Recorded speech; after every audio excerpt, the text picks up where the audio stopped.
Boa tarde, presidente, nobres deputados, deputadas, mesa que nos assiste. O tema hoje a ser abordado aqui é um pouquinho da política nacional. Eu quase não a falo aqui, porque considero um tema mais voltado ao Congresso. Mas quando alguns assuntos atingem o estado do Paraná, a gente sempre fala. O primeiro deles é o título que eu proponho para essa fala hoje, que é o Brasil em Chamas. O Brasil, que atualmente passa por turbulências muito graves. E aqui não faz a gente surgir uma outra ideia do piromaníaco. Piromaníaco é aquele que age motivado pela tensão, ansiedade, no ato de queimar e ter prazer ao ver a queima. O Dia do Fogo, tão falado por alguns deputados, relatado pela imprensa nacional, mostra que o governo atual foi avisado pelo Ministério Público 3 dias antes do que estava acontecendo no país. Mostra também que grupos de WhatsApp, mais de um, aliás, promoveram e orquestraram alguns desses ataques. Fez danos irreversíveis à nossa floresta amazônica, à nossa fauna e ao nosso nome, mundo afora.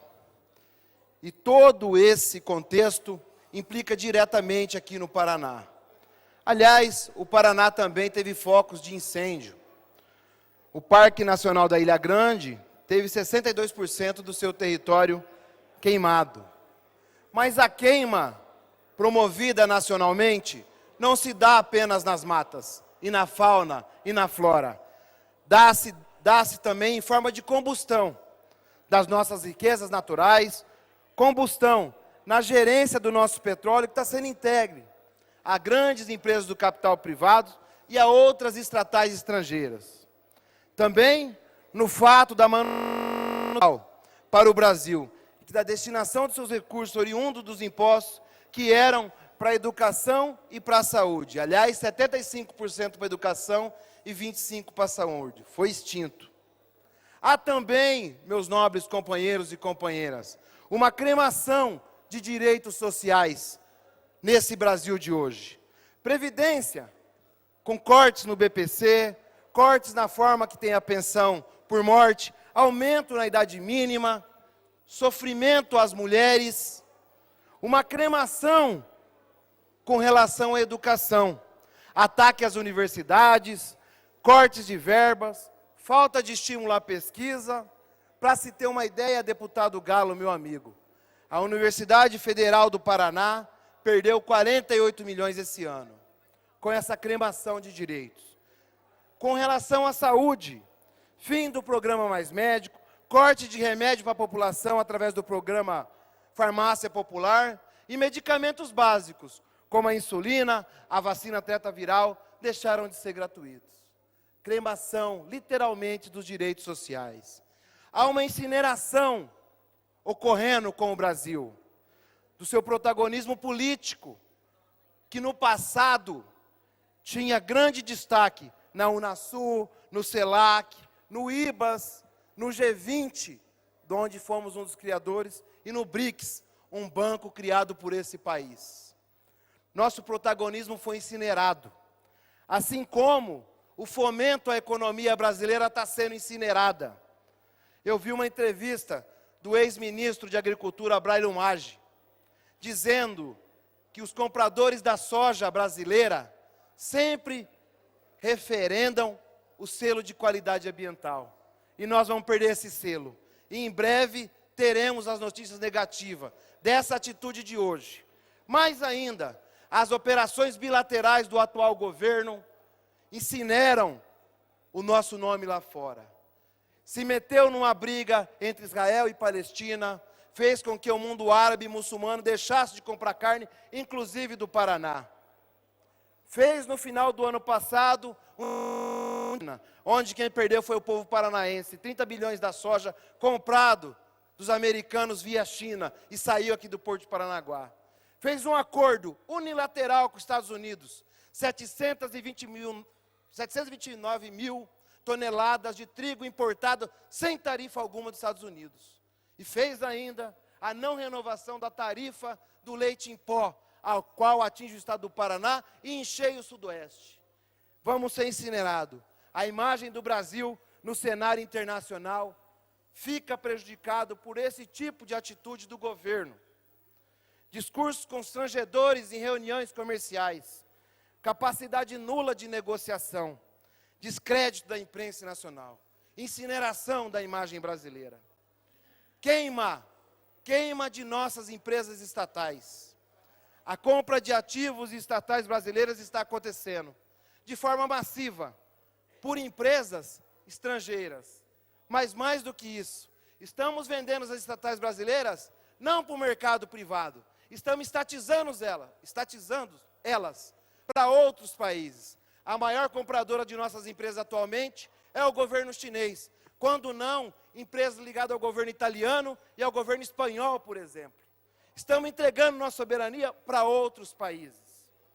Além da China, a Itália, a Espanha, a França, a Alemanha aparecem como grandes investidores das estatais na compra de ativos brasileiros. Estamos, na prática, privatizando a gerência de nossos recursos naturais, por intermédio da privatização de estatais, que têm posse de recursos. Entre as estatais que já operam e faturam com o Brasil, estão a Sinochem, a CTG, a State Grid, a CNPC, a State Oil, que é norueguesa, a Enel italiana e a Engie francesa. As principais razões para esses ativos nacionais serem adquiridos por estatais estrangeiras é o tamanho do mercado brasileiro, a política de incentivo e concessões do governo, que são grandes atrativos para o capital estrangeiro. Historicamente, no Brasil, o capital privado complementa o capital público. Hoje, querem que o privado substitua o público. E a gente tenha uma entrega da nossa economia num futuro próximo. O anúncio de novas privatizações. O governo federal colocou uma lista com 9 empresas a ser privatizada. Dentre elas, a Serpro e a Telebrás. A Serpro é a empresa de tecnologia e processamento de dados do Estado, onde tem uma das maiores fontes de informações hoje do mundo, que é os dados. Os dados antes não considerados, hoje têm peso na economia, tal qual a energia, a telefonia, a água e outros. Se opera muito no mercado com os bancos de dados. Por isso, a falta de zelo do atual governo em colocar a privatização de uma empresa desse porte. Tem também a Telebrás, responsável pela regulação ainda da comunicação, que está indo.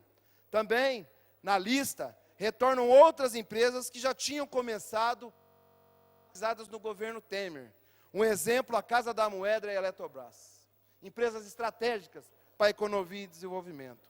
Aqui no Paraná, eu vejo com preocupação, e grande preocupação, já que o governo tem um alinhamento com o governo federal, e de vez em quando a gente se ouve falar da Copel Telecom e ampliar as rodovias pedagiadas. O nosso medo é que o reflexo das privatizações para grandes estatais estrangeiras ou para empresas de capital misto com grandes acionistas públicos é de fuga do lucro para fora do Brasil e para fora também do nosso querido Paraná. Assim, a gente se vê reduzido a cinzas a esperança do povo brasileiro, a expectativa do mundo acerca da preservação do meio ambiente brasileiro, reduzindo a cinzas também os direitos sociais e humanos. O jornal alemão, aliás, um dos mais influentes do mundo, o Der Spiegel, trata a figura do presidente brasileiro como inflamador. Relata, às vezes, o discurso de ódio contra as minorias e as diferenças, o desrespeito à ciência e à educação, os seus ataques à imprensa livre e as agressões à oposição e à democracia e ao Estado de Direito. Ora, meus amigos e amigas, estamos vivendo no Brasil um ambiente de muito aquecimento, seja pelo fogo da mata, seja pela inflamação do discurso, seja pela incineração dos direitos. E esse ambiente de fogo se estendeu também no ambiente político, inclusive daqueles que ganharam as últimas eleições. As revelações da Lava Jato, através do The Intercept, relatam esse fogo, digamos assim, no parquinho que promoveu esse cenário do país. O grupo de Telegram usado para tratar das informações da Operação Lava Jato se chamava Incendiários. Uma alusão que, na verdade, acabou acontecendo. E hoje, o fogo se vira fogo contra os seus próprios membros. É o Olavo de Carvalho atacando o Deltan. É o Deltan atacando o Olavo de Carvalho. É o Bolsonaro atacando o Deltan, que Deltan ataca Bolsonaro. São os procuradores dessa operação que atacam o Gilmar Mendes. E o Gilmar Mendes ataca esses procuradores. São os procuradores que falam do Moro, ministro da Justiça. São os procuradores que falam do Toffoli, da Raquel Dodge. E, por fim, o filho do presidente também ataca o Deltan. E hoje, o Bolsonaro, nosso presidente, atual presidente da República, no final de semana, deu indiretas ao ministro da Justiça, Sérgio Moro, que hoje de manhã fez uma nota ao ministro Paulo Guedes, dizendo que a Polícia Federal vai ser morta por asfixia financeira. Ou seja, é fogo de morro abaixo, é fogo de morro acima, é fogo no Estado brasileiro. Fogo em todos os sentidos. Mas o que a gente pede, nesse momento, é que os esclarecimentos venham à tona. É que o povo brasileiro produza água suficiente para acabar com esse incêndio. É que nós, parlamentares, teremos e temos mais consciência do momento triste que a gente passa. E aqui, como todos sabem que eu não critico pessoas, como eu não bato na figura A, B ou C, e sim nas posições políticas que estão acontecendo no país, não tem como não ter a nossa lamentação. A relação à política externa, a relação à política de meio ambiente e algumas coisas que vêm acontecendo por conta de medidas adotadas pelo governo federal. Medidas essas que, às vezes, no seu subconsciente, deputado Gora, levam as pessoas a atacar o meio ambiente. Não tem como, quando você fala que não vai demarcar mais uma terra indígena, ou não vai investir mais em determinados órgãos, e tem um corte no orçamento dos órgãos que fiscalizam, e do IBAMA, por exemplo, que você não incentiva de forma indireta que se ataque ao meio ambiente brasileiro. Então, eu sei que muitos companheiros que estão aqui, parlamentares, falaram ontem dessa matéria, defenderam o que está acontecendo contra o meio ambiente, mas, na verdade, é indefensável. Não existe como defender o indefensável. A causa do meio ambiente brasileiro é uma preocupação mundial, não só pelo tamanho da Amazônia, não só por isso. E, às vezes, o discurso que deixem eles cuidarem de lá, pois já desmataram, simplesmente esbarra numa coisa lógica. Vivemos no mesmo país. Não é porque cometeram erros no passado que o povo brasileiro precisa cometer agora. A gente precisa pensar globalmente e agir localmente. E nesse intuito, mais do que nunca, devemos preservar a flora e a fauna brasileira, pois é a subsistência da humanidade que está em jogo. Por isso, nobres amigos e amigas, façamos esse entendimento. E não distante, o nosso estado do Paraná está incluso nesse processo. Além de problemas econômicos futuros, teremos problemas, sim, ambientais. Não se esqueçam, segundo esse estudo apontado, que eu referendei aqui nas informações de uma reportagem do UOL de ontem, a Amazônia tem quase 17% do seu território desmatado ao longo do tempo, não só agora. Se atingir a 20%, esses pesquisadores falam que os rios aéreos, estes que movem e abastecem os outros rios e produzem chuva, vão ter complicações. Isso vai se espalhar pelo continente inteiro, inclusive no estado do Paraná. No Paraná, tivemos marcas dessas ações da Amazônia. Cidade de Londrina e o norte do estado viu a fumaça e sentiu o aquecimento disso. Por isso, a causa ambiental é uma causa justa e precisa. Nesse sentido, estou confeccionando e protocolando um requerimento e pedindo assinatura para que o estado do Paraná mapeie para a gente quais focos de incêndio estão tendo, quais são as medidas que estamos tomando, qual é a expectativa ambiental do estado para fazer com que esses acontecimentos sejam o menos possíveis no nosso estado paranaense.